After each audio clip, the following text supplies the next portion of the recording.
Hello friends, पिछले chapter में हमने देखा था कि जे को चोट लगी थी क्योंकि टीजे ने इसे बुरी तरह से पीटा था। उसके बाद हम देखते हैं कि मिनू भी वहां पर आ जाता है और उसे पता चलता है कि डोम ने जे को बचाया है। डोम जे को कंधे पर उठाकर घर ले जाने की कोशिश करता है, बट दोनों में से किसी को भी इसके घर के बारे में पता नहीं है। इस चैप्टर की शुरुआत में हम देखते हैं मिनू को, जिसने दवाइयाँ खरीदी है जे के लिए। जे को इसी दुकान के आसपास कहीं सड़क पर ही लिटाया गया है। दोनों ही ये सोच रहे थे कि अब क्या करें इस जे का, हमें तो इसके घर के बारे में पता ही नहीं है। तभी हम देखते हैं कि पास वाली गली से के, जो कि जे का छोटा भाई है, वो निकल कर आता है और कहता है कि अरे यार, मैं तो काफ़ी ज़्यादा लेट हो गया, जल्दी से मैं घर जाता हूँ, थोड़ी देर आराम करता हूँ, उसके बाद जाऊँगा ट्यूटरिंग के लिए। तभी के सामने ध्यान देता है कि दो लड़कों ने एक लड़के को पीट कर जमीन पर लेटाया रखा है। और तब ये इस लड़के के फेस पर ध्यान देता है कि वो लड़का जो पिटा हुआ है वो कोई और नहीं, जे है, इसका भाई। अचानक से के मुंह से चीख निकल जाती है, जे। और तभी हम देखते हैं कि डोम एंड मीनू दोनों ही इस आवाज को सुन लेते हैं। तब मीनू कहता है कि कहीं इस लड़के ने जे तो नहीं कहा, लगता है ये लड़का इसे जानता है। उधर हम देखते हैं कि के जो बहुत ही ज्यादा डरा हुआ है कि ये दोनों मेरी तरफ क्यों घूर रहे हैं, कहीं ये जे की तरह मुझे भी तो पीटने वाले नहीं, ये मुझे पूरी तरह से पीटेंगे, मेरा खून निकाल देंगे। नहीं नहीं, मैं इनके पास नहीं जा सकता, ये तो बहुत ही खतरनाक है। तभी हम देखते हैं कि डोम जे को एक हाथ से उठाता है और कहता है कि देखो इसकी शक्ल की तरफ, क्या तुम इसे जानते हो? मीनू भी पूछता है कि हाँ, मैंने तुम्हारे मुंह से इसका नाम सुना था, क्या तुम इसे जानते हो? लेकिन के जो बहुत ही ज्यादा डरा हुआ है वो कहता है कि नहीं नहीं, मैं इसे नहीं जानता, और चुपचाप वहां से भागने की कोशिश करता है। तब हम देखते हैं कि मीनू कहता है कि जहां तक मैंने सुना है, इस किताबी कीड़े का नाम उस लड़के ने लिया था, ये झूठ बोल रहा है। डोम, इस जे की शक्लें देखो, तुम्हें इसकी शक्लें देखकर किसी की याद नहीं आती, ये अनोइंग सा फेस। तभी हम देखते हैं कि जे और के दोनों ही बिल्कुल देखने में एक ही जैसे हैं। डोम और मीनू फाइनली समझ जाते हैं कि के और जे एक दूसरे को जानते हैं, हो सकता है कि ये इसका छोटा भाई है। तब मीनू चिल्लाता है कि देखो उस लड़के को, भाग रहा है, ये इतना काम होने की कोशिश क्यों कर रहा है और ऐसे भाग क्यों रहा है? डोम जे को कंधे पर उठाता है और मीनू के साथ भागता है इस के को रोकने के लिए और कहता है कि ए क्यों भाग रहे हो, देखो ये तुम्हारा भाई है ना, मैंने सही कहा ना, तुम इसके भाई हो, रुक जाओ, ऐसा कैसे कर सकते हो? तब मीनू भी चिल्लाता है कि अरे हाँ, मैं समझ गया, तो इसका भाई है, रुक जा। फाइनली हम देखते हैं कि के रुक जाता है। तब मीनू कहता है कि क्या अभी अभी तूने अपने भाई को धोखा देने की कोशिश की है, हाँ? तब ये के बताता है कि देखो, मुझे तुम्हारे फेस को देखकर ऐसा लगा कि तुम मुझे भी बुरी तरह से पीटोगे और मैं डर गया था, इसीलिए मैं भाग रहा था। तब डोम कहता है कि क्या कहा तुमने? इसे पहचानते हुए भी तुमने इसे धोखा देने की कोशिश की? तुम अपने भाई के साथ ऐसा कैसे कर सकते हो? तुम तो सुपर सेल्फिश हो। तब मीनू भी कहता है कि हाँ, लगता है इसके परिवार में ऐसा ही होता है। तब ये के कहता है कि देखो, मैं सिर्फ अपने बारे में ही सोचता हूँ, ठीक है ना, मैंने अपनी जान बचाई थी बस। के की ये बात सुनते ही मीनू हैरान रह जाता है और कहता है कि व्हाट, क्या कहा? तब आगे के कहता है कि देखो, मैं जानता ही था कि ये ऐसे ही दोस्तों को चूज करेगा, ये तो बिल्कुल इसी के लायक है, लड़ाई करते हैं और इधर उधर घूमते हैं, इसीलिए मैं जे और उसके दोस्तों से दूर रहना चाहता हूँ, समझे? फाइनली ये जे के घर पर पहुंच ही जाते हैं। जे को बेड पर लेटाने के बाद हम देखते हैं कि ये डोम इसके पूरे मुंह पर बैंडेड लगा देता है जहां पर चोट लगी है और कहता है कि हश, कितनी मेहनत वाला काम था, देखो मैंने तो कमाल ही कर दिया। तब मीनू कहता है कि नाइस जॉब मैन। तब पीछे खड़ा हुआ के कहता है कि सचमुच ये बेवकूफ इस जे के दोस्त हैं। मीनू डोम से पूछता है कि अच्छा ये बताओ कि तुमने ये नोज के नीचे बैंडेड क्यों लगा रखी है? तब डोम कहता है कि देखो, ये मेरा पर्सनल सीक्रेट है, मैं किसी को नहीं बता सकता। तब मीनू चुपचाप इसके बैंडेड को जोर से खींचता है और कहता है कि सीक्रेट, भाड़ में जाए सीक्रेट, बताओ क्या है? और इसकी शक्ल की तरफ देखता है।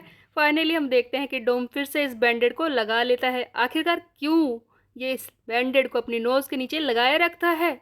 डोम कहता है कि ध्यान से सुन लो, किसी को भी इस बारे में बताने की कोशिश मत करना। तब मीनू कहता है कि वैसे किसी को पता चल गया तो, प्रिंसिपल को पता चल गया तो तू तो गया काम से। तो ऐसा क्या था आखिरकार, इसने बैंडेड के नीचे क्या छुपाया था? मीनू इधर उधर देखता है, घर पर और कोई नहीं है। तब मीनू कहता है कि लगता है घर पर कोई और नहीं है, जिस पर के जवाब देता है कि ऐसा ही होता है, मेरे पेरेंट्स ज़्यादातर घर पर नहीं रहते। तब मीनू कहता है कि ओह, ये तो बिल्कुल मेरे ही घर की तरह है। वैसे ये दीवार तो बुक से भरी पड़ी है। ये क्या दिखाना चाहता है कि ये पढ़ाई से कितना प्यार करता है या फिर शो ऑफ कर रहा है? खैर जो भी हो, सचमुच किताबी कीड़ा है ये तो। वैसे लिटिल बॉय, ये बताओगे कि इतनी देर से तुम हमें लगातार घूर क्यों रहे हो? तब के कहता है कि ज्यादा कुछ नहीं, मैं तो बस तुम लोगों पर नजर रख रहा हूँ, कहीं मेरे घर में घुस के चोरी करने की कोशिश तो नहीं कर रहे। तुमने कहा कि तुम मेरे भाई के दोस्त हो, पर तुम्हें पता है इसके दोस्त होना, इसी बात पर यकीन करना बहुत ही ज़्यादा मुश्किल है। इसीलिए मैं तुम पर नज़र रख रहा था। ये सुनते ही मीनू सोचता है कि क्या कहा इसने, इससे हम चोर लगते हैं। मेरा मन कर रहा है इसका मुंह तोड़ दूं। खैर शांत रहो मीनू। तभी डोम वहां पर रखा एक फोटो फ्रेम उठाता है और कहता है कि ये देखो, ये तो वही है ना बाइक जो टूट गई है। तभी पीछे से आकर मीनू भी देखने लगता है। अरे हाँ, ये तो वही है जे। और इसके साथ ये आदमी कौन है? इस फोटो में जो लड़का है ये तो लगता है ये पीछे खड़ा हुआ लिटिल पंक है। तब के कहता है कि अरे मैं नहीं हूँ ये, तुम जे से मुझे कैसे कंपेयर कर सकते हो? ये उसके बचपन की फोटो है, मैं तो उससे कहीं ज़्यादा हैंडसम दिखता हूँ। तब मीनू कहता है कि हाँ ऑफ कोर्स हम समझ गए, वैसे भी ये जे इस फोटो में पहले से ज़्यादा नाइस लग रहा है, शायद बचपन में ये थोड़ा ठीक था। तब मीनू मन में सोचता है कि इस फोटो को मैं ध्यान से देखूँ तो इस बाइक के साथ ये बचपन में ही था, तो ये काफ़ी वक्त से बाइक चलाते हुए आ रहा था। इसीलिए तो जब मैंने इससे रेस के लिए कहा ये वहाँ पर आ गया चुपचाप, और ये खुश भी था, लेकिन उसके बाद भी इसने रेस करने से मना कर दिया। खैर कोई तो रीज़न होगा ही। तभी डोम कहता है कि हे मीनू क्या हो गया, ऐसे पिक्चर को तुम घूर क्यों रहे हो? तब डोम कहता है कि कभी कभी ये ना यूना की तरह दिखता है, लेकिन ऐसा क्यों? डोम अभी भी नहीं जानता कि मीनू और यूना दोनों ही ट्विन ब्रदर एंड सिस्टर है। तब मीनू फिर से फोटो की तरफ देखता है और कहता है कि ये मैन जो इस फोटो में है, मैंने इसे कहीं ना कहीं तो देखा है, पहचान में नहीं आ रहा पर कौन है। तभी हम देखते हैं कि जे जाग जाता है और कहता है कि हे, ये फोटो फ्रेम मुझे दो। किसने कहा था अपने गंदे हाथों से इसे छूने के लिए? मेरे घर की चीज़ों को हाथ लगाना बंद करो, तुम्हारा काम हो गया है, चुपचाप यहाँ से निकलो। तब मीनू कहता है कि ओ क्या गंदे हाथ? ये एक मिरर दिखाता है जे को और कहता है कि अपनी शक्ल को देखो। तब डोम कहता है कि देखो हम दोनों ही तो तुम्हें उठाकर घर लेकर आए थे, इस तरह से बिहेव क्यों कर रहे हो तुम? आखिरकार हम दोनों तुम्हारे दोस्त हैं। तब हम देखते हैं कि जे सारी बैंडेड्स निकाल देता है और उन्हें फेंक देता है, जिसे देखकर डोम रोने लगता है। कम ऑन मैन, मैंने कितनी मेहनत की थी। जे कहता है कि देखो मैं बात करने के मूड में नहीं हूँ, चुपचाप यहाँ से चले जाओ, मेरा दिमाग मत खराब करो, मैं थका हुआ हूँ।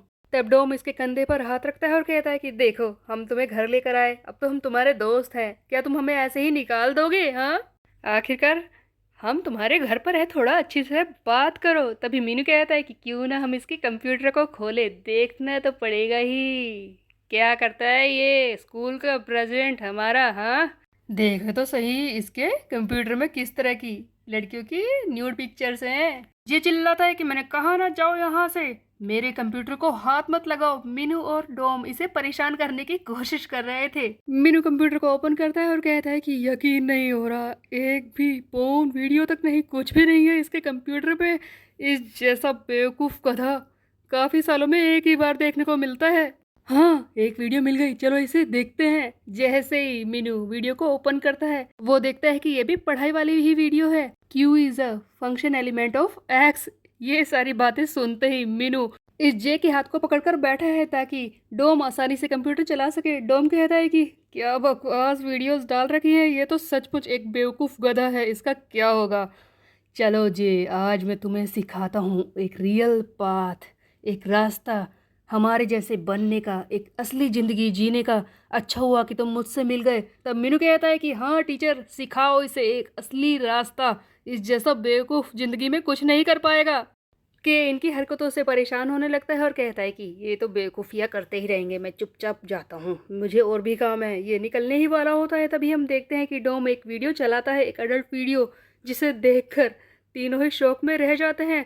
और उधर के जो दरवाजे से निकल ही रहा था वो भी इसे देख लेता है और कहता है कि उस दिन मैंने कुछ अलग सीखा, एक अलग रास्ता, एक नई खुशी। और फिर जे के रूम का सन्नाटा, सारे लोग वीडियो देखने में बिजी हो जाते हैं। उसके बाद हम देखते हैं थोड़ी देर बाद एक सीन जहाँ पर तीनों ही शर्मा रहे होते हैं और सबसे ज़्यादा के जो बहुत ही हैरान होता है। तब जे कहता है कि चुपचाप जाए यहाँ से, बहुत ज़्यादा हो चुका है, मेरा कंप्यूटर खराब कर दिया, इस तरह की घटिया वीडियोस यहाँ पर डाउनलोड कर दी, चुपचाप निकलो मेरे घर से। फाइनली डोम एंड मीनू तो वहाँ से चले जाते हैं और के जो कि जे का छोटा भाई है वो भी वहाँ से जाने की कोशिश करता है और कहता है कि मैं भी अपनी पढ़ाई करने जा रहा हूँ। तब जे वीडियोस को डिलीट करना शुरू करता है, लेकिन डिलीट करने से पहले ये फिर से इसे ओपन कर देता है और तभी आ जाता है कि जो इसे बताना चाह रहा है कि मॉम ने कुछ कहा था, लेकिन इससे पहले कि ये कुछ बोले दोनों की ही नज़र कंप्यूटर पर टिक जाती है, दोनों ही फिर से साइलेंस में पहुंच जाते हैं। तभी हमें दिखाया जाता है मीनू और डोम को जो कि रास्ते से जा रहे होते हैं। तब मीनू कहता है कि यार तू तो बिल्कुल मेरे स्टाइल का ही है। तब टॉम कहता है कि और चाहता है इस तरह की साइड देखना, मैं तुझे बता सकता हूँ। तब मीनू कहता है कि ऑफ कोर्स तू तो सचमुच मेरे दोस्त बनने लायक है। तभी हम देखते हैं कि डोम कहता है कि ठीक है फिर मैं जाता हूँ, अभी मुझे ज़रूरी काम है, और ये कहकर बाय बोलकर चला जाता है। तब मीनू कहता है कि ऑफ कोर्स इसे शायद कोई काम ही होगा, क्या ये पार्ट टाइम जॉब करता है स्कूल के बाद, खैर पता नहीं, मुझे आज के दिन को सही तरीके से एंड करना होगा। हम देखते हैं कि इस चैप्टर के लास्ट में मीनू लगाता है अपने क्रू मेंबर्स को फ़ोन और कहता है कि एक अर्जेंट मीटिंग है, टीजे और उसके क्रू को भी कहो वहां पर आने के लिए, सभी लोगों को इकट्ठा करो, मुझे कोई ज़रूरी बात करनी है। सो गाइज बहुत ही ज़्यादा फनी और इंटरेस्टिंग चैप्टर था। लास्ट में हमने देखा कि मीनू ने एक मीटिंग बुलाई है, लेकिन किस लिए, क्या ये जे को अपनी गैंग में फिर से इन्वॉल्व करना चाहता है, ये हम देखेंगे आगे आने वाले चैप्टर में। तब तक के लिए मेरे चैनल को सब्सक्राइब कर ले। Bye bye.